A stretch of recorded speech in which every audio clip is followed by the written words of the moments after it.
এক জায়গায় মসজিদ ছিল, পরবর্তীতে মসজিদের জায়গায় স্থানান্তর করা যাবে কিনা, এবং পূর্বে থাকা মসজিদের জায়গা বিক্রি করা যাবে কিনা, খুবই জটিল এবং গুরুত্বপূর্ণ প্রশ্ন।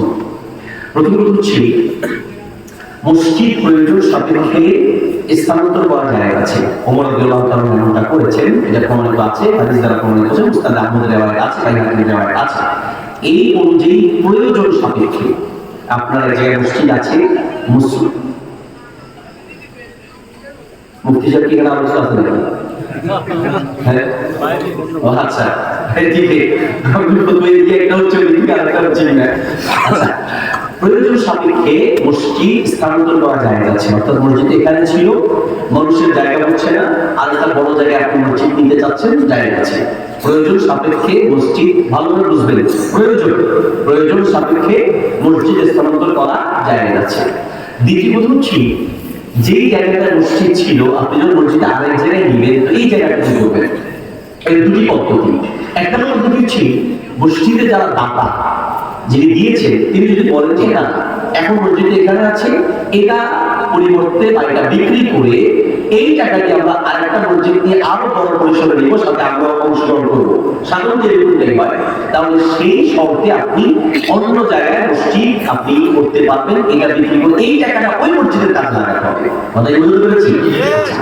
যদি যিনি দাতা তিনি ইবাদত দিয়েছেন, ওয়াকফ যিনি করে দিয়েছেন, এবং উনি দিয়েছেন তো মসজিদের জন্য, এখন আপনি মসজিদটা এখান থেকে নিয়ে গেলেন, যিনি দিয়েছেন তার উদ্দেশ্য ছিল মসজিদ থাকবে, আমি সওয়াব পাবো কবরে গিয়ে, এবং আপনি সেই সওয়াব থেকে তাকে বঞ্চিত করে দিলেন, আরেকজন মসজিদে নিয়ে গেলেন। এই জন্য যেটা করতে হবে যে এই মসজিদের টাকাটা, এই জায়গার টাকাটা মসজিদের কাজে লাগাতে হবে, তাহলে উনি সওয়াবটা পাবেন, অথবা এই জায়গাটা অন্য কোনো দিনে প্রতিষ্ঠান করে দিতে হবে, মুক্তব করে দেন, মাদ্রাসা করে দেন, এতিমখানা করে দেন, তাহলে তিনি সওয়াব পেয়ে যাবেন, অথবা এখানে একটা পাঁচজনের মসজিদ রাখবেন। কথাই বুঝতে পেরেছি?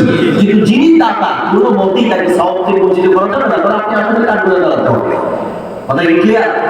তারা আমাদের বুঝে তৌফিক দান করবে। এরপর প্রশ্ন হচ্ছে, সকল কাজ করতে সক্ষম কিন্তু এমন ব্যক্তি যদি না দাঁড়িয়ে চেয়ারে বসে বা মাটিতে বসে সালাত আদায় করে, ওই ব্যক্তি সালাত আদায় হবে কিনা?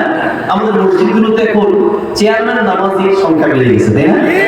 চেয়ারম্যান নামাজি, এখানে কথা আছে, চেয়ারে নামাজ পড়া যাবে কিনা? খুব ভালো করে বুঝবেন। উত্তর হচ্ছে চেয়ারে নামাজ পড়া যাবে, জায়েজ আছে ওই ব্যক্তির জন্য যিনি দাঁড়াতেও পারেন না, বসতেও পারেন না, মাঝামাঝি, যেটাকে এক ধরনের প্রতিবন্ধী বলা যায়। প্রতিবন্ধী, দাঁড়াতেও পারেন না, বসতেও পারেন না, অথবা দাঁড়াতে পারেন কিন্তু বসতে পারেন না, এইরকম যদি হয় তাহলে ওই ব্যক্তি চেয়ারে বসে নামাজ পড়তে পারবে। আমাদের দেশে যে উল্টা হয়, সেটা হলো উনি হেঁটে হেঁটে মসজিদে এসেছেন, আসার সময় নাতি গাছের উপরে ফল পাড়তে গেছে বা কেউ আম গাছে উঠছে, তো লাঠি দিয়ে তারে পিটিয়েছে, দৌড়েছে, মানে দৌড়ে গাছের উপরে উঠে সব করতে পারে, কিন্তু মসজিদে আসলে উনি চেয়ারম্যান। কি নেন? চেয়ারম্যান। মসজিদে আসলে উনি চেয়ারম্যান। এইরকম ব্যক্তির নামাজ কবুল হওয়া কোনো দলিল খুঁজে পাওয়া যায় না। হ্যাঁ, এবার আসলে মুরব্বীরা অনেকেই চেয়ারে বসে নামাজ পড়েন, ওনাদের একটা যুক্তি আছে, যুক্তি হলো উনি দাঁড়াতে পারবেন, কিন্তু দাঁড়ানো থেকে যে মাটিতে গিয়ে সেজদা দিবেন এটা উনি পারেন না, ওনার কোমরের সমস্যা, কোমরে ব্যথা, অথবা দাঁড়ানো থেকে বসতে গেলে উনি ঘুরে ঘুরে যাবেন, এইরকম অনেকে করতে পারে। এইরকম ব্যক্তিরা দাঁড়ানোর সময় দাঁড়াতে হবে, বসার পরিবর্তে চেয়ারে বসবে। বুঝতে পারছেন? দাঁড়ানো কিন্তু ফরজ, আপনি দাঁড়িয়ে নামাজটা ফরজ, এটা আমরা অনেকে বুঝি না। যারা এতদিন মসজিদের চেয়ার নামাজ পড়েছেন তাদের আমরা তিরস্কার তুচ্ছতা ছিল করবো না, বুঝে পড়েছে নামাজ পড়ে দিবে, কিন্তু সত্যটা জানার পরে ঘুরে ঘুরে বলি এইরকম যদি আপনি বর্তমানে করেন, তাহলে আগের যা ভুল হয়েছে তার সাথে এখনকার ভুল যোগ হয়ে আপনি আর বারবার বলা যাবে না। একটা ভুল হয়ে জানার পরে আগের ভুল সংশোধন করলে আগেরটা আল্লাহ ক্ষমা করে দিবেন। তাহলে যারা দাঁড়াতে পারবে তারা কি করতে হবে? দাঁড়িয়ে নামাজ পড়তে হবে, বসতে না পারলে বসার পরিবর্তে তিনি চেয়ারে বসবেন। তবে যতদূর সম্ভব দাঁড়াতে পারলে দাঁড়াবেন, দাঁড়াতে না পারলে বসে পড়বেন, মাটিতে বসে পারলে তো মাটিতে বসে পড়বেন, যদি বসতেও না পারেন দাঁড়ানোর সময় দাঁড়াবেন, ওই রুকু করার সময় রুকু করবেন, সিজদা করার সময় বসার পরিবর্তে চেয়ারে বসবেন, তাহলে সারা নামাজ হয়ে যাবে। এরপরে যদি কেউ দাঁড়াতে পারে না, বসেও পারে না, ওই যে হসপিটালে বিছানা, তাহলে সে কিভাবে নামাজ পড়বে? দাঁড়ানো কাজ হয়ে কেউ লাগু হয়ে নামাজ পড়বে। আমার অনলাইনে আমার ফেসবুক পেজ, মুফতি মোহাম্মদের পেজ, অথবা ইন্টারনেটে সার্চ দিলে পাবেন যে অসুস্থ ব্যক্তি কিভাবে নামাজ পড়বে, আমি ভিডিও করে দেখিয়ে দিয়েছি। আপনি অসুস্থ হসপিটালে বিছানায় শুয়ে আছেন, আপনি চেষ্টা করবেন ডান কাঁধ হয়ে চেহারা কিবলামুখী রেখে নামাজ পড়বেন। দাঁড়াতে পারবে না, বসতে পারবে না, চেহারা কোন দিকে থাকবে? কিবলামুখী, আর কাঁধ থাকবে ডান কাঁধে। এখন বলবেন যে ডান কাঁধ হতে পারে, হাত পা মাথা হতে পারে, হাত পা ভেঙে গেছে, অথবা এমন যে ডান পা হতে পারে, তাহলে সে কি করবে? সম্ভব হলে তার পা দুটি কিবলামুখী থাকবে, মাথাটা একটু উঁচু করে দিবে, এইভাবে পা দুটো কোন দিকে? কিবলামুখী। কোন ব্যক্তির জন্য? অসুস্থ ব্যক্তির জন্য। আবার উল্টা মাসালা বুঝবেন না যে দাঁড়াতে পারে না, বসতে পারে না, ডান কাঁধ হতে পারে না, তাহলে সে ব্যক্তি কিবলামুখী হয়ে পা দুটিকে সামনের দিকে দিয়ে চেহারা কিবলামুখী হয়ে মাথা যতটুকু পারে উঠাবে, সোজা হয়ে গেলে সোজা, আর না হলে যতটুকু পারে হেলান্তি উঠাবে, আর না পারলে একটা প্রকার শুয়ে তারপরে সে নামাজ পড়বে।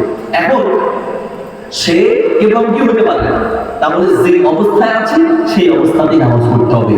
নামাজ এমন একটা ইবাদত, কোন অজুহাতে নামাজ ছাড়ার কোনো সুযোগ নাই।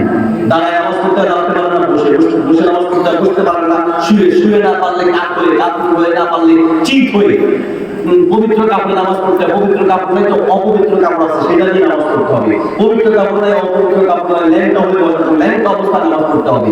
দাঁড়িয়ে নামাজ পড়তে দাঁড়াতে পারে না, দৌড়াচ্ছেন দৌড়ানোর অবস্থায় নামাজ পড়তে হবে। গাড়িতে উঠেছেন, নামাজের টাইম পার হয়ে যাচ্ছে, ড্রাইভারকে বলেছেন ভাই দাঁড়ান নামাজ পড়বো, ড্রাইভার কথা শুনে নেয়, কি করবেন? ওই গাড়ির সিটে বসে মাটির নিচে বা পায়ের তলায় যে ধুলা আছে, ওই ধুলো বা বালতিতে আপনি তায়াম্মুম করবেন। তায়াম্মুম করে একবারে সোজা নিয়ত করবেন তায়াম্মুমের, বিসমিল্লাহ বলে দুই হাত পানি একটু রাখবেন, রেখে হালকা উঠে একটু ঝাড়া দিবেন, মুখ মুছবেন, আবার রাখবেন, আবার হাত মুছে দিবেন, আপনার তায়াম্মুম হয়ে গেছে। এরপরে আপনাকে নামাজ পড়তে হবে, নামাজ ছাড়ার কোনো সুযোগ নেই। আশা করি বুঝতে পেরেছেন। আল্লাহ আমাদের বুঝে তৌফিক দান করুন। স্বামী কি স্ত্রীকে স্বামীর কাছ থেকে তালাক চেয়ে নিতে পারবে কিনা, এবং সেক্ষেত্রে কি স্বামীর মোহরানা আদায় করতে হবে কিনা?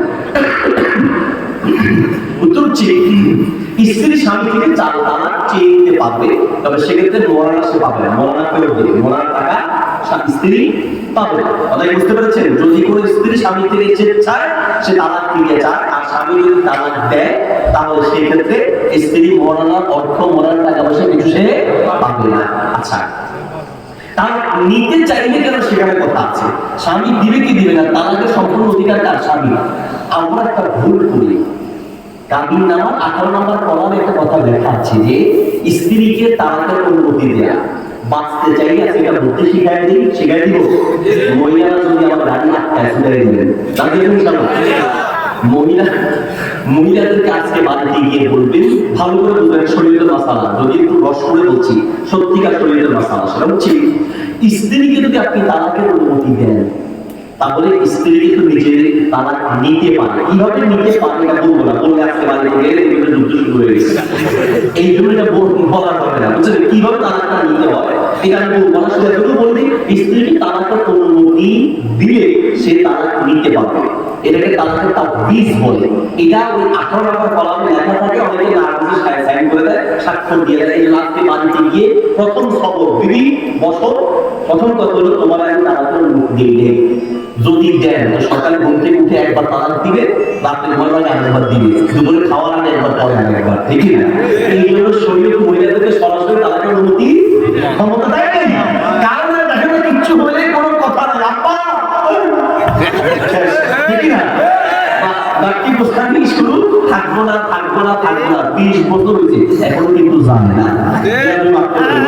শুনতেছে তুমি বলবো আমাদের মহিলারা, আমাদের পাশে থেকে বলছিলি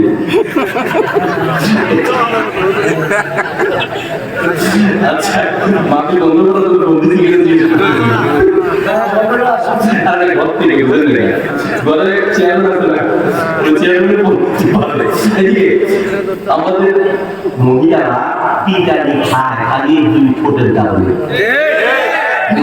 মনে করেন আপনি বাসায় গোস্ত আনছেন, পেঁয়াজ আর রসুন লাগে মশলা লাগে, বললেই হয় পেঁয়াজ রসুন তেল নিয়ে আসো না, এটাকে সোনা বলবে না, এটাকে সুয়া গাছি নিয়ার বাজার 14 গ্রাম ঘুরাইয়া গোস্ত অঙ্ক পেয়েছি আমার বাপে, আর সামনে তো বলছি মায়ের রসুন নেই,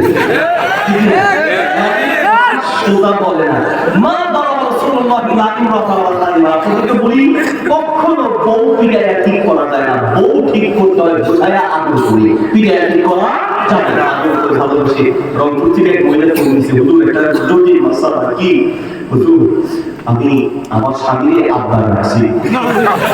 তো আপনি এত মানুষ থাকতে স্বামী আব্বা রাখতে কি দিব আমার স্বামী বেশি না আমার বাবা দিয়ে বসে ডাকা দিয়ে লাঠি নিয়ে পিটায়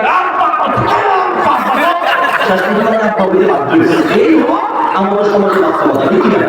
এখনকার থেকে পঁচিশে অনেকবার ধরতে পারেনি বাকি শেষে ধরলাম হুজুর অনেক বিপদে পড়ে আপনারা ফোন দিয়ে আপনি বলেন না কি সমস্যা হুজুর তালাকের মশালা। তালাকের মশালা তো একটা আলমের কাছে যান হুজুর যার কাছে যাই সে নিজেই বিপদে পড়ে। কেন? তালাকটা হুজুর সাইজ মতো হয়নি। তালাকের একটা সাইজ আছে, আপনারা কোন সাইজ মতো আপনি কোন সাইজ মতো তালাক দিচ্ছেন? সাইজ মতো হয়নি স্যার। হুজুর তালাকটা কেমনে দিচ্ছেন?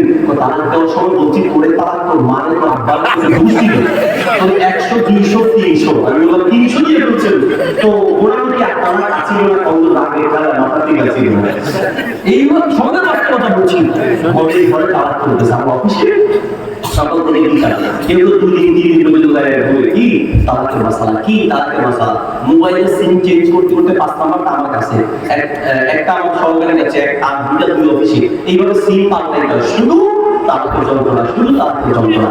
সবচেয়ে বড় কারণ হলো এই আমাদের সংসারে অতিরিক্ত তালাকের সবচেয়ে বড় কারণ হলো অতিরিক্ত মেজাজ। স্বামী অতিরিক্ত মেজাজ না বউ অতিরিক্ত মেজাজ। মেজাজ ঠান্ডা লাগলে ওই ঘরে শান্তি আসতে পারবে না। তো যাই হোক বিশেষ করে আরেকটা কথা বলি যারা মাফ করবেন আমরা আমাদের ওয়াইফদেরকে শুধু শাসন করতে জানি ভালোবাসা করতে জানি না। সৌদি আরবে এক সাহেবের কাছে গেছেন গিয়ে বলছেন স্যার কিন্তু আমাকে একটু উপদেশ দেন আমি নতুন বিয়ে করেছি। বলছে শোনো তোমার দিদি তার বাপ ছেড়ে এসেছে মা ছেড়ে এসেছে ভাই বোন ছেড়ে এসেছে পাড়া প্রতিবেশী গ্রাম এলাকা সব ছেড়ে তোমার কাছে এসেছে। তুমি যদি সংসার সুখে করতে চাও তাহলে তার মা বাবা ভাই বোন সবাই মিলে তাকে যেই পরিমাণ ভালোবাসা দিত তোমাকে একা সেই পরিমাণ ভালোবাসা দিতে হবে। ঠিক আমি ভালোবাসা দিলেন কেমনি? আমি ভালোবাসা ভাগ হয়ে গেছে কিছু হোয়াটসঅ্যাপে গেছে কিছু ইমোতে গেছে কিছু মেসেঞ্জারে গেছে কিছু আপনার স্কুল কলেজ যাইতে যাইতে আর নাই তোরা কেন ঠিক করতে এই জন্য সংসার অশান্তি।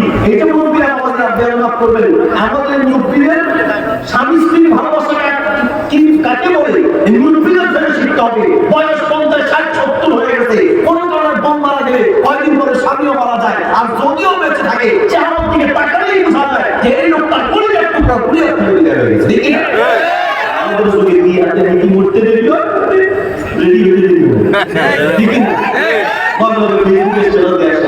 এই হলো আমার আসলে ভালোবাসা। এটা আমার পক্ষ থেকে আসছে তাই হারাম সম্পর্ক হারাম রিলেশন এগুলো আমাদেরকে শেষ করে দিচ্ছে। স্ত্রী স্বামী থেকে তারা চেয়ে নিবে কারণ মতো যদি সত্যিকার কোনো কারণ থাকে তাদের চেয়ে নিতে পারে শরীরে অনুমোদন দিয়েছে তবে সেক্ষেত্রে মৌলানা পাবে না। আপনারা স্ত্রীকে আজকে গিয়ে বলে দেবে যে আমি আমাকে অধিকার তোমাকে দিয়েছেন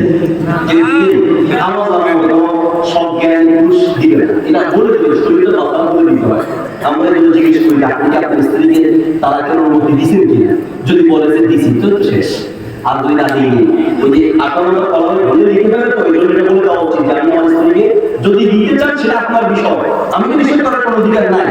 কিন্তু আমরা মনে করি বর্তমান অবস্থার কাউকে স্ত্রীকে তালাকের অনুমতি দেওয়া উচিত না। আমি তো স্ত্রীকে দেব না কথা এই জন্য আপনি এগুলো সতর্ক থাকলে স্ত্রীকে বলে দেবেন। জি এইবার প্রশ্ন নামাজ না পড়ে দান করলে কি হজ করলে বা ওমরা করলে অনেক হবে কি সোজা কথা নামাজ না পড়লে সে জান্নাত পাবে হজ ওমরা সেটা কখনোই আশা করা যায় না। আব্দুল মালিক হাসান রিয়াদ ইয়াউমুল কিয়ামতি সালাত কিয়ামতের দিন সর্বপ্রথম কিসে যাব প্রথমতে আপনি ঠিক নেই পরেরটা ঠিক করে কি করবেন প্রথমতে পারে ঠিক করতে হবে। এই জন্য প্রত্যেক জান্নাতি লোকের অবশ্যই নামাজ এক নাম্বার থাকবে। বেনামাজি জান্নাত পেতে পারে না। আল্লাহ তাআলা আমাদের সহজে সংক্ষেপে উত্তর দিয়ে দেই।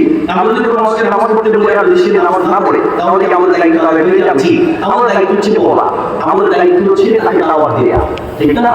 শেষ করে দিয়েছি সারা বছর পড়াটা বুঝলেন। এই মসজিদ কি আজকে আমাদের মসজিদের উত্তরে এই মসজিদের কমিটি এবং যারা মাহফিল আয়োজক আছেন তাদেরকে বলি আমাদের দেশে মসজিদ কমিটির যারা বা এলাকার মান্যগণ্য ব্যক্তিরা মনে করে মসজিদের দায়িত্ব হলো টাইলস লাগাইছি, কাদের মসজিদের রং মাশাআল্লাহ, মিম্বর মাশাআল্লাহ, মসজিদের ডিজাইন মাশাআল্লাহ। খালি মসজিদের ডিজাইন আর টাইলস সুন্দর করা আসল উদ্দেশ্য নয়, এটাও ভালো মসজিদ সুন্দর রাখে, তবে আসল কাজ হচ্ছে, আসল দায়িত্ব হচ্ছে মসজিদের মুসল্লিদেরকে ঠিক করা, মসজিদের মুসল্লিদের সুন্দর করা, মসজিদের মুসল্লিদের সংখ্যা বাড়ানো। খোঁজখবর নিয়ে কি নামাজ পড়ার দাওয়াত দিন, আমার কাজ ছিল জুমার দিন কাজ হয়ে বুঝে যেত। আজ মুসলিম কয়জন? 100 জন। আসলে কয়জন? 50 জন। 450 জন বাড়িতে যায়।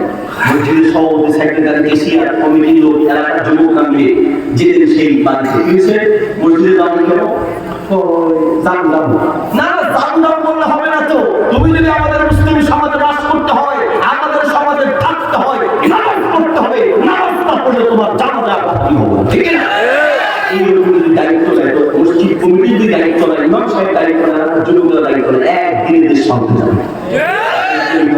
ইনশাআল্লাহ। অনেক কথা বলা হয়েছে, তরুণ যুবকদের উৎফুল্লতা দেখে আসলে সময় কথা বলেছি। আল্লাহ তাআলা আমাদের আমল করার তৌফিক দান করুন। এই কথা বলতে